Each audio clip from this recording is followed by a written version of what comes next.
Hello friends, फिर से आज एक बार आपके साथ आपका हमारे अखिल ऑनलाइन क्लासेस में हार्दिक स्वागत है। तो first of all happy Sunday to all of you. आज हम लोग एक नए टॉपिक के बारे में डिस्कस करेंगे। आज का जो हमारा क्लास है वो हमारे जो कॉम्पिटिटिव एग्जाम्स हैं उनके लिए जो इम्पोर्टेंट क्वेश्चंस है उससे रिलेटेड क्लास है। आज का जो मेनली जो इम्पोर्टेंट क्लास है वो है एसएससी एमटीएस की, ठीक है। तो उसी से रिलेटेड आज कुछ इंपॉर्टेंट क्वेश्चंस लेके आए हैं, उसी के बारे में हम लोग डिस्कस करेंगे, पढ़ेंगे, जानेंगे, ठीक है। ये जो क्वेश्चंस है वो कुछ ग्रामेटिकल एरर से है ना, कुछ सिनोनिम एंटोनिम से रिलेटेड है, ठीक है। तो चलिए हम लोग वन बाय वन करके क्वेश्चंस को देखते हैं और उसके ऑप्शंस के अकॉर्डिंग उसको समझने का कोशिश करते हैं कि आखिर उसमें क्या एरर है, क्या प्रॉब्लम्स है। तो ये जो एग्जाम्स है वो मेनली एसएससी एमटीएस जो आपकी एग्जाम्स होने वाली है उसी से रिलेटेड कुछ इंपॉर्टेंट क्वेश्चंस है, ठीक है। तो चलिए हम लोग फर्स्ट क्वेश्चंस की ओर आते हैं। फर्स्ट क्वेश्चन क्या है उसको आप ध्यान से देखिए, ठीक है, और हम उसको समझने की कोशिश करेंगे। तो हमारा जो फर्स्ट क्वेश्चन है वो क्या है, the Indian cricket team is efficient, fill in the blanks, hard working. इस फिल इन द ब्लैंक्स के पास हम लोग क्या फिल करेंगे, ठीक है। अकॉर्डिंग टू दिस क्वेश्चंस हम लोग क्या फिल करेंगे, इसका क्या करेक्ट ऑप्शन है, क्या करेक्ट आंसर है इस क्वेश्चंस के लिए, ठीक है। चलिए ऑप्शंस देखते हैं, आइन, बट और या अंटिल, ठीक है। तो यहाँ पे क्या हो रहा है, the Indian cricket team is efficient hard work, efficient hard work, खाली जगह। तो इस प्लेस पे हम लोग क्या भरेंगे, आइन या बट या और या अंटिल। तो यहाँ पे जो है ये टू वर्ड कनेक्ट हो रहा है या वी काइंड से ज्वाइन हो रहा है। तो यहाँ पे जो यूज होगा वो कंजक्शंस का यूज होगा। तो ये सारे कंजक्शंस ही है ना, एंड, बट, ये तो कंजक्शंस ही है। कंजक्शंस क्या होता है, तो इसीलिए कहा जाता है कि आपको हर पॉइंट्स को पढ़ना होगा। तो कंजक्शन क्या है बच्चे, तो conjunctions are the word which join two words, phrase, clause, है ना, इटीसी। तो जो कंजक्शंस होता है वो क्या करता है, दो वर्ड को, दो फ्रेज को, है ना, दो क्लॉजेज को आपस में क्या करता है, ज्वाइन करता है। तो यहाँ के लिए जो करेक्ट ऑप्शन होगा वो आपका होगा आइंड, है ना। Why, the Indian cricket team is efficient and hard working, so the correct option is आइंड, है ना। और आइंड क्या है, कंजक्शन है, कंजक्शंस का एग्जाम्पल है ना। तो इस प्रकार जो फर्स्ट का ऑप्शन हुआ वो हमारा क्या हुआ, आइंड, ठीक है। अब हम लोग बढ़ते हैं नेक्स्ट क्वेश्चन की ओर। It is not easy graduating from university. यहाँ ग्रेजुएटिंग एरर है ना। यहाँ ग्रेजुएटिंग जो है वो एरर आपको ऑलरेडी दे दिया गया है कि यहाँ जो एरर है वो किस में है, ग्रेजुएटिंग में है। तो ये ग्रेजुएटिंग के प्लेस पे क्या होगा, नो इम्प्रूवमेंट होगा या हैव ग्रेजुएटेड होगा या टू ग्रेजुएट होगा या टू बी ग्रेजुएट होगा, क्या करेक्ट होगा। थोड़ा सा हम लोग सोचते हैं, चलते हैं इम्प्रूवमेंट की तरफ। तो ये जो रिलेटेड है वो किस चीज से रिलेटेड है, आप पढ़े होंगे finite verb, infinite, non finite verb, है ना। फिनाइट वर्ब क्या किसको कहते हैं, जो टेंस के अकॉर्डिंग, वैसा वर्ब जो टेंस के अकॉर्डिंग चेंज होता है। जैसे आप एक एग्जांपल्स के थ्रू समझिए, I want to go to Patna.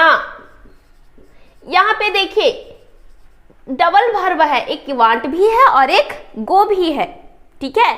एक वांट भी है और एक गो भी है। वांट जो आपका है वो टेंस के अकॉर्डिंग चेंज हो रहा है। अगर यहाँ पे ही हम राइट कर देते तो यहाँ वांट्स हो जाता। इट मीन जो वांट वर्ब है वो टेंस के अकॉर्डिंग चेंज हो रहा है, जबकि यहाँ पे हम किसी भी टेंस से रिलेटेड ये ले ले, आपका ये गो चेंज नहीं होगा, है ना। तो अभी हम जस्ट बताएं कि जो टेंस के अकॉर्डिंग चेंज हो, वैसा वर्ब जो टेंस के अकॉर्डिंग चेंज हो, सब्जेक्ट के अकॉर्डिंग चेंज हो, उसको हम लोग कहते हैं फिनाइट वर्ब, ठीक है। और नॉन फिनाइट किसको कहते हैं, जो टेंस के अकॉर्डिंग चेंज ना हो। तो यहाँ जो वांट है वो फिनाइट वर्ब है और गो जो है वो नॉन फिनाइट वर्ब है। नॉन फिनाइट वर्ब में ही फिर उसके थ्री पार्ट्स होते हैं, है ना। जेरेंड होता है, आप पढ़े होंगे, पार्टिसिपल होता है, तो ये सब है ना, इन्फिनेटिव होता है। तो यहाँ पे ये नॉन फिनाइट के पार्ट्स हैं, ठीक है। तो इसी में से जो ग्रेजुएटिंग आपका है वो एक तरह का क्या है, यहाँ पे it is not easy graduating from university, यहाँ पे जो यूज होगा वो इन्फिनेटिव यूज होगा, ठीक है, जेरंड का यूज नहीं होगा। और यहाँ पे आपका जो यूज किया गया है वो जेरंड यूज किया गया है। एडजेक्टिव के साथ कभी भी जेरंड का यूज नहीं होता है। अगर एडजेक्टिव है तो उसके अकॉर्डिंग वहाँ पे इन्फिनेटिव का यूज होगा। तो यहाँ पे जो इन्फिनेटिव होगा वो क्या होगा, to graduate. So the correct answer is to graduate, है ना। ये जो टू ग्रेजुएट है वो आपका इन्फिनेटिव है। और इसके अकॉर्डिंग अगर यहाँ पे ये एडजेक्टिव है तो एडजेक्टिव के साथ कभी भी जेरंड का यूज नहीं होता है, उसके साथ इन्फिनेटिव का यूज होता है। इसीलिए जो इसका करेक्ट आंसर है, करेक्ट ऑप्शन है, वो आपका ऑप्शन नंबर सी है, टू ग्रेजुएट। ओके, तो इस चीज को आप समझिए, जब तक आप डीपली पढ़ेंगे नहीं ना तब तक आप समझ ही नहीं सकते। ओके, तो चलिए अब हम लोग नेक्स्ट क्वेश्चंस की ओर बढ़ते हैं।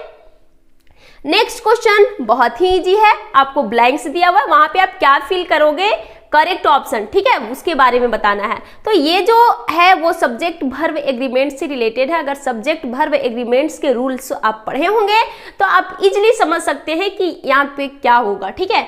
Either I drive to the airport, blanks है, I get a taxi, क्या होगा, आइंड होगा, इफ होगा, और होगा या नॉर होगा, है ना। ये सारे कंजंक्शंस ही है बच्चे। तो यहाँ पे आप क्या यूज करेंगे, आइदर के साथ आप पढ़े होंगे कि आइदर के साथ जो है वो क्या यूज होता है, or. Either I drive to the airport or I get a taxi. So the correct answer is what, or, ठीक है। कोई दिक्कत, नेक्स्ट चलते हैं। योर बैड हैबिट्स, यहाँ पे फिल करना है आपको। ऑप्शंस दिए हुए हैं, get back, give in, give up या गेट ऑन।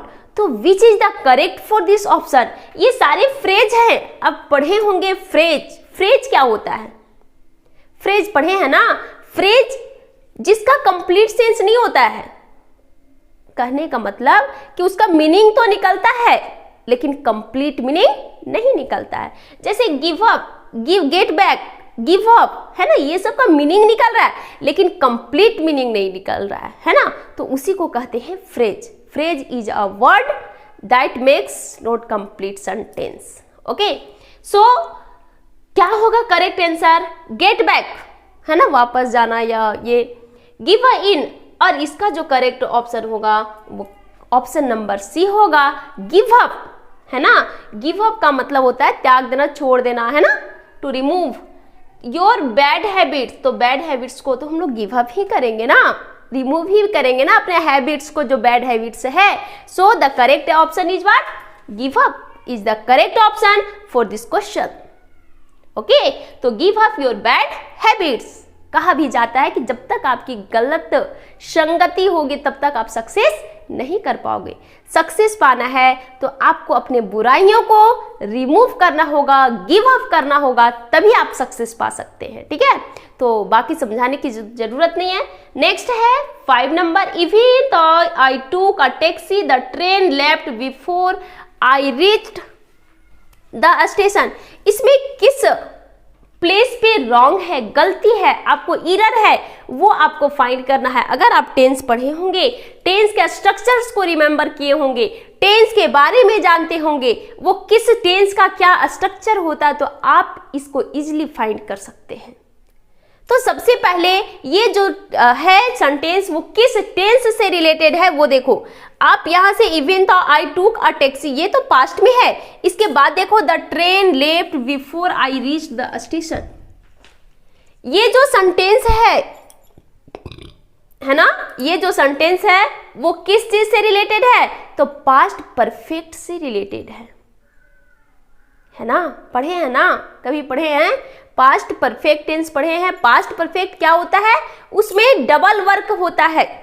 जब एक वर्क फिनिश्ड हो जाता है देन सेकेंड क्या होता है, स्टार्ट होता है, ठीक है। जैसे ऐसा पढ़े होंगे द पुलिस हैड या the patient had died before police doctor केम, ऐसा सेंटेंस आप पढ़े होंगे।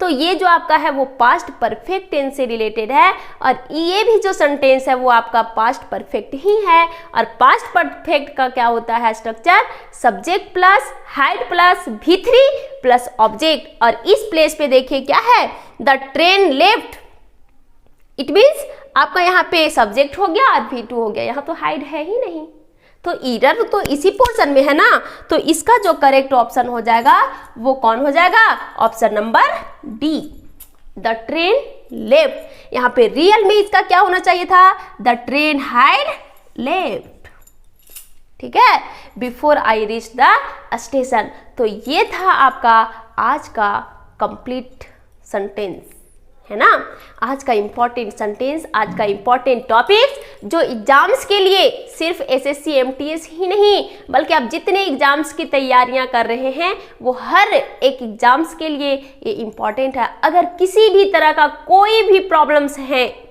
अब हमको डीपली पढ़ने की जरूरत नहीं है, अब जितना आप एक्सरसाइज कीजिए, जितना क्वेश्चंस मैप कीजिए, जितने है ना कॉन्सेप्ट को क्लियर करने में ये आपको मदद करेगा, ठीक है।